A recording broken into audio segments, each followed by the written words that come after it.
వెళ్తుంది అని ఫ్యామిలీలో ఉన్నా గూడా మీ గురించే ఎక్కువ ఆలోచిస్తున్నారు, మిస్ అవుతున్నారు. ఫ్యామిలీ ఒప్పుకుంటుందో లేదో అనే భయం గూడా కనిపిస్తుంది. మీ ఇద్దరికీ కర్మ ఉందండి. కర్మ ఫేస్ చేయడం వల్ల అంటే కర్మ ఉన్నప్పుడు బ్యాడ్ కర్మ ఉన్నప్పుడు ఖచ్చితంగా అది ఫేస్ చేయాలి. బ్యాడ్ కర్మ అయితే పెయినే వస్తుంది. ఆ పెయిన్ మీరు అనుభవించి తీరాల్సిందే. గుడ్ కర్మ చేశారనుకోండి, గుడ్ పనులు చేస్తే గుడ్ రిజల్ట్ వచ్చినట్లు, బ్యాడ్ కర్మ చేస్తే బ్యాడ్ రిజల్ట్ వస్తది. ఓకే. మీరెవరినైనా బాధ పెట్టి ఉండొచ్చు. ఆ పెయిన్ మళ్ళీ మీకొస్తుంది. మీ ఇద్దరి రిలేషన్‌షిప్‌లో కర్మ ఉంది కాబట్టి ముందు లైఫ్‌లో మీరు ఆయనని బాధ పెట్టుంటారు. ఈ లైఫ్‌లో ఆయన మిమ్మల్ని బాధ పెడుతున్నారు. ఓకే. ఇట్లా బ్యాలెన్స్ అవుతూ ఉంటుంది కర్మ. సో, అందుకే మీ ఇద్దరు కొట్టుకుంటారు. పెయినొస్తోంది మీకు.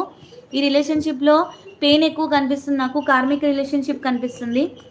ఒకళ్ళ మీకు మీద ఒకళ్ళకి నమ్మకం గూడా కొంచెం తక్కువండి. థర్డ్ పార్టీ సిట్యుయేషన్ వల్ల మీ పర్సన్ మీ నుంచి దూరం వెళ్ళిపోతున్నారు. ఎవరితోనో డెఫినెట్‌లీ డిస్కస్ చేస్తున్నారు మీ గురించి. రిలేషన్‌షిప్‌లో అయితే సక్సెస్ కావాలి గానీ, ప్రస్తుతం ఏమి యాక్షన్ లేదు.